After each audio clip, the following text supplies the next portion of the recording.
여러분 안녕하세요. 코코아빠 아이겠습니다. 이제 며칠 안으로 다가온 프리미어리그의 개막.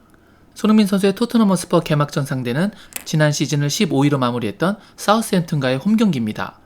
오늘은 양 구단들의 프리시즌을 토대로 개막전에 대한 간략한 프리뷰를 이야기해볼까 합니다. 그럼 그 이야기 바로 시작하겠습니다. 여러분은 사우스햄튼을 생각하면 어떤 이미지가 떠오르시나요? 쉽게 승리하기 힘든 팀, 까다로운 팀의 이미지가 떠오를 수도 있습니다. 토트넘과 사우스햄튼의 프리미어리그 역대 총 맞대결은 46번으로 그 중에서 토트넘은 24승, 사우스햄튼은 14승을 각각 거뒀습니다. 토트넘이 상대적으로 더 높은 승률을 보이고 있죠. 게다가 손흥민 선수가 포트트릭을 달성한 상대도 사우스햄튼이었습니다. 그럼에도 사우스햄튼전이 쉽지 않다고 느껴지는 것은 아무래도 가장 최근 대결이었던 지난 시즌 전적 때문이 아닐까 싶습니다. 21-22 시즌 토트넘은 사우스햄튼과의 리그 2번의 맞대결에서 단 한 번도 승리하지 못했습니다. 첫 번째 경기였던 원정 경기에서는 세인트의 주장 제임스 워드 프라우스에게 선제골을 내어줬지만 이후 손흥민 선수가 상대 수비 살리수에게 두 번째 옐로우 카드를 유도해내며 퇴장과 동시에 페널티킥까지 만들어 1대1로 동점까지 완성했습니다. 하지만 한 명이 적은 사우스햄튼을 상대로 추가골을 만들어내지 못하며 결국 무승부로 경기가 끝났기 때문에 보는 입장에서 매우 답답했던 경기로 기억에 남아있습니다. 홈에서의 경기는 더욱 안 좋았습니다. 손흥민 선수가 후반 70분에 득점에 성공하며 2대1로 앞서 나가고 있었지만 80분과 82분에 연속으로 두 골을 실점하며 2대3으로 충격과 분노의 역전패를 당하고 말았죠. 홈경기에서 앞서 나가다가 후반 말미 3분 안에 두 골을 실점했으니 그날의 경기력이 얼마나 참담했는지 잘 알 수 있는 대목입니다. 이렇다 보니 사우스햄튼을 떠올리는 토트넘 팬들은 걱정이 될 수밖에 없다고 생각됩니다. 그런데 자세히 살펴보면 당시의 사우스햄튼의 기세는 상당히 좋은 편이었습니다. 그 시기에 사우스햄튼은 토트넘에게 역전승을 거두기 전 경기였던 맨시티와의 시합에서도 1대1로 무승부를 기록했고 토트넘 다음 경기였던 맨유와의 경기에서도 1대1 무승부를 기록할 정도로 상위권 팀들을 상대로 무패를 이어나갔습니다. 기세가 좋을 때였다는 것이겠죠. 그런데 반대로 시즌 막판에는 최악의 분위기를 이어나갔습니다.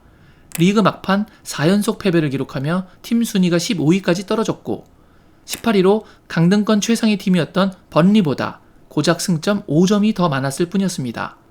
그리고 강등 당한 해 만회했던 에버튼보다는 딱 1점 더 많은 승점이었고요.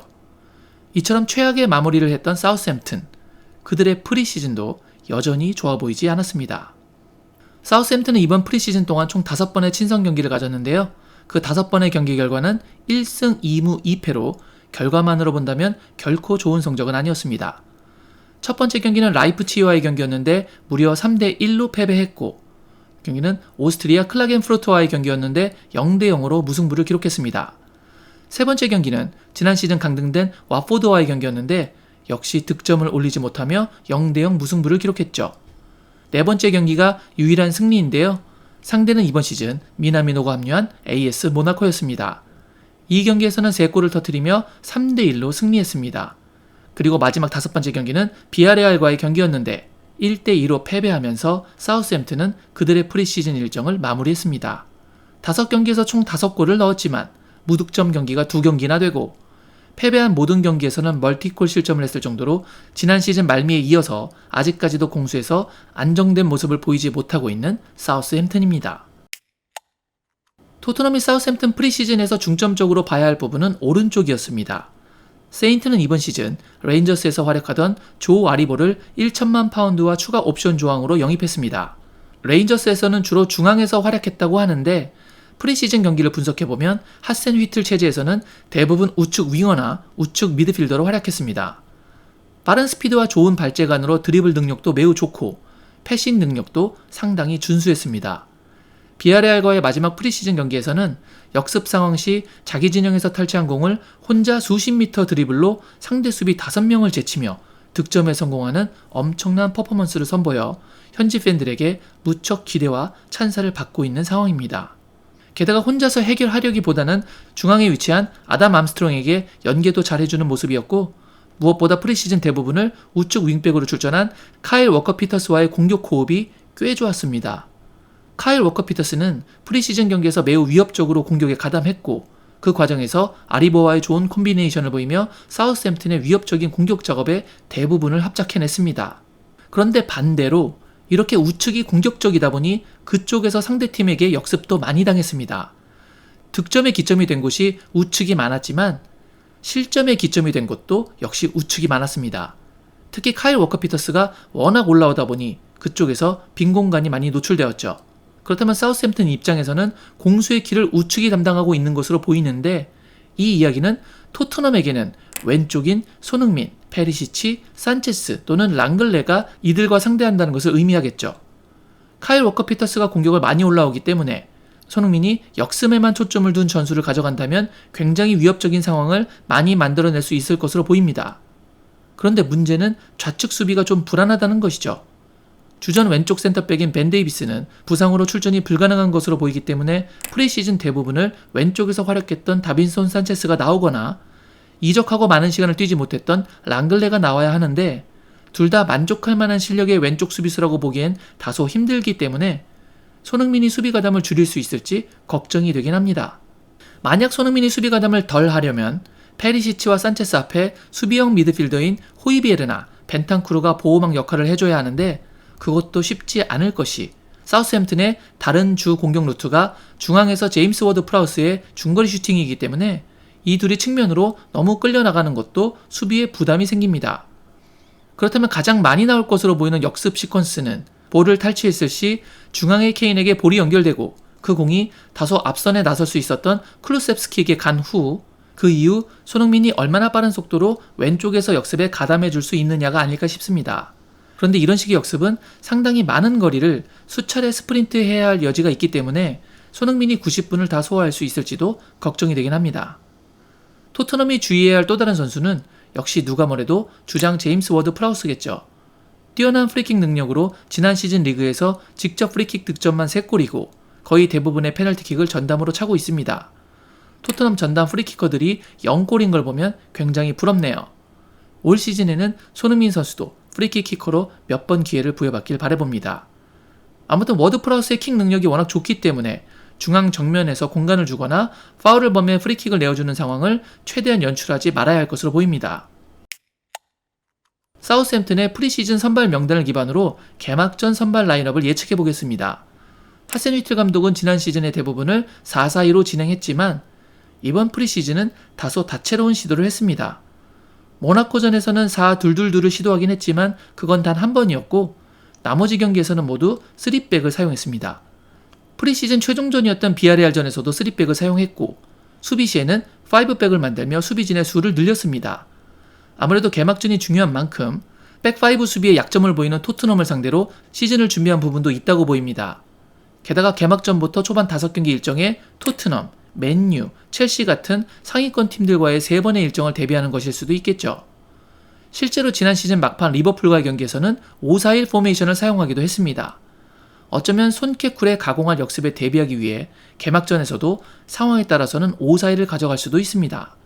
특히 토트넘이 5백을 사용했던 AS 로마와의 경기에서 고전했다는 것을 확인했기 때문에 3백을 기본으로 하고 5백으로 경기를 진행할 가능성은 더욱 높아 보입니다. 그런 이유로 예상되는 선발 라인업입니다. 골키퍼에는 이번 시즌 새로 영입한 20살의 아일랜드 국대 골키퍼 게빈 바주누, 중앙 3명의 센터백으로는 벨라코차프, 베드나렉, 살리수, 우측 윙백에는 카일 워커 피터스, 좌측 윙백에는 제네포, 중앙 2명의 미드필더로는 라비아와 워드 프라우스, 전방 3명의 공격수로는 아리보, 아담 암스트롱, 스튜어트 암스트롱이 자리 잡을 것으로 전망됩니다. 이번에는 토트넘의 예상 라인업입니다. 예상을 고민할 필요가 없는 포지션부터 볼까요? 골키퍼에는 요리스, 중앙 수비에 다이어, 우측에는 로메로, 왼쪽 윙백에는 페리시치, 최전방 공격수 3위는 손흥민, 케인, 클루셉스키일 것으로 예상됩니다. 이제 고민을 해야 되는 포지션이 몇 군데 남아있는데요. 우선 왼쪽 자리에는 산체스와 랑글레가 가능한 상황입니다. 왼발을 사용하는 면에서는 랑글레가 좋지만 프리시즌 동안 거의 대부분의 왼쪽 수비를 전담했던 산체스도 출전이 가능해 보입니다.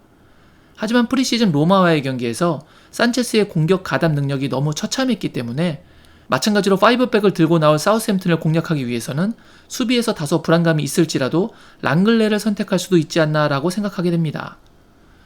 중원을 책임질 2명의 미드필더들도 살펴보겠습니다. 앞서 이야기했던 것처럼 중원의 워드 프라우스의 중거리 슈팅 능력과 패싱 능력을 봉쇄하면서 측면의 아리버와 카일 워커 피터스의 공격을 막기 위해서는 수비력과 활동력이 높은 두 명의 선수가 필요해 보입니다. 그렇다면 아무래도 호이비에르와 비수마 조합이 선발 라인업으로 좀 더 가능하지 않을까 전망합니다. 그리고 후반에 경기가 잘 풀리지 않으면 벤탄쿠르를 교체로 넣을 수도 있겠죠. 오른쪽 윙백은 여전히 교통정리가 안 된 것으로 보입니다. 지난 시즌 적응을 마치며 살아나기 시작했던 도어티는 부상 공백 이후 아직 폼이 정상은 아니고, 로얄은 여전히 그냥 로얄인 것 같고, 윙백으로 변신한 루카스는 아직 실전 경험이 없기 때문에 개막전 선발 윙백으로 데뷔시키기에는 아직 부담스럽고, 이적한 제드 스펜스도 프리미어리그 경력이 없는 데다가 프리시즌 소화 기간도 매우 적어서 사실상 개막전 선발은 무리라고 생각됩니다. 그럼 아무래도 안정적인 경기력이 요구되는 개막전에서는 로마전 선발 명단으로 유추했을 때 도어티가 선발이 되지 않을까 싶습니다. 로마와의 경기에서 후반 67분까지 소화하고 손흥민, 쿨루셉스키, 요리스와 함께 동시에 교체 아웃되었습니다. 이렇게 토트넘의 선발 라인업을 예측해 봤는데요. 이 예상이 안 맞을 수도 있고, 또한 경기 직전 부상 문제 같은 돌발적인 변수가 발생한다면 언제든 변화가 가능하다는 점은 참고해 주시길 부탁드리겠습니다. 개막전이 사우스햄튼전입니다. 손흥민 선수에게는 좋은 기억이 많은 팀입니다. 페널티킥을 유도한 것까지 포함하면 세인트와의 리그 경기에서 4연속 공격 포인트를 생산하고 있습니다. 19-20 무리뉴 감독 시절 FA컵에서는 4라운드에서 무승부가 발생해 재경기까지 치렀는데 그 두 경기 모두에서 손흥민은 득점을 해냈습니다. 특히 재경기에서 페널티킥을 유도해내고 직접 득점에 성공했던 장면은 정말 짜릿했죠. 이처럼 손흥민 선수가 사우스햄튼전에 늘 좋은 성적을 내는 만큼 이번 다가오는 개막전에서도 개막골을 넣길 바라면서 오늘 준비한 영상은 여기서 마무리하겠습니다. 오늘 영상이 재미있으셨다면 구독, 좋아요, 알림 설정 부탁드리겠습니다. 저는 다른 더 재미있는 영상으로 여러분께 인사드리겠습니다. 늘 건강하세요. 역시 I guess.